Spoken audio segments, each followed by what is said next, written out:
Fans want to believe that these relationships will continue, but occasionally the last rose is not the best option.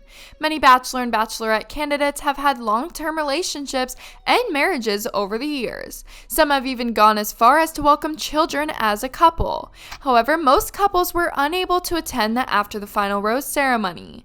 Fans want to believe that these partnerships will last, but sometimes the final option may not turn out to be the best one. Despite the fact that there have been numerous success stories with the Bachelor series, like Ari and Lauren, Rachel and Lindsay, and of course Sean and Catherine, unfortunately the failures outnumber the wins. In this video, we'll be discussing the top 10 Bachelor franchise relationships, ranked from the shortest to the longest. At number 10, Peter and Madison. After breaking up with his fiancée Hannah Ann after the Bachelor shooting concluded, Peter Weber decided to try for a second chance with his runner-up Madison. During the After the Final Rose ceremony, Peter urged Madison to give their relationship another shot. Barb, Peter's mother, was opposed to their relationship, stating that their romance would never work. 2 days later, the pair decided to call it quits. At number 9, Ari and Becca. Ari chose to end his relationship with his winner, Becca, after discovering he had proposed to the wrong person less than a month before. He discovered that he was still in love with his runner-up, Lauren, and chose to try again with her. Ari opted to break up while the cameras were filming at what was supposed to be the discreet weekend getaway. Becca's most famous line came after he told her the news, "Are you effing kidding me?" Later, Becca spent the majority of her time crying in a bathroom away from the cameras and Ari. At number 8, Chris and Whitney. Chris Soules and Whitney called it quits after only 2 months of marriage. The breakup appeared to be mutual, as their statement stated that they will continue to be supportive friends and wished each other the best. Whitney's engagement to Chris had since ended 2 years later. She married Ricky Angel, and the couple recently welcomed their first child together. At number 7, Jake and Vienna. Despite being engaged for 3 months, Jake Palvecka and Vienna Giardi had a rocky relationship after The Bachelor ended.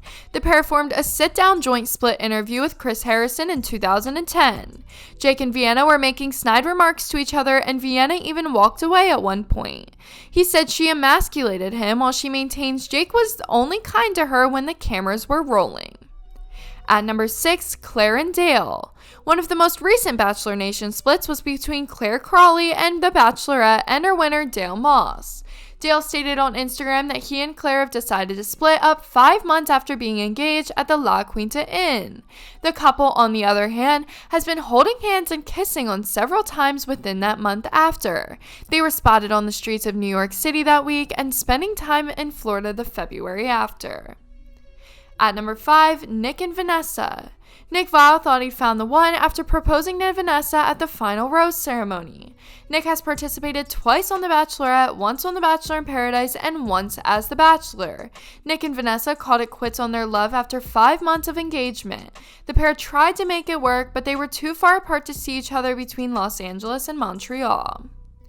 At number 4, Andy and Josh. Fans were horrified to learn about Andy Dorfman and Josh Murray's breakup just 1 day before Chris Soules' seasons of The Bachelor premiered. After 5 months together, they announced their separation. Andy wrote, "It's not okay," turning heartbreak into happily never after a year later, in which she exposed Josh for being jealous, domineering, and even calling her names. At number 3, Emily and Jeff. Emily and Jeff seemed to be a strange couple because she was a Southern beauty and he was a hipster bad boy. Emily found him humorous and appealing at first, but those qualities do not allow a marriage to thrive. Emily and Jeff called it quits after 6 months of cryptic tweets and cheating rumors. At number 2, Ben and Courtney. During the final rose ceremony, Benjamin proposed to Courtney, and Ben had taken a step back away from the relationship after watching the show and seeing that Courtney got the villain cut. Ben apologized to Courtney for not being at her side the entire journey during the after the final rose ceremony. The couple reconciled but eventually divorced 9 months later. And last but not least, the strongest couple we know to come from the franchise, Sean and Catherine. It was a heartfelt love story. Unlike many couples on The Bachelor, Sean and Catherine had no trouble getting to the altar.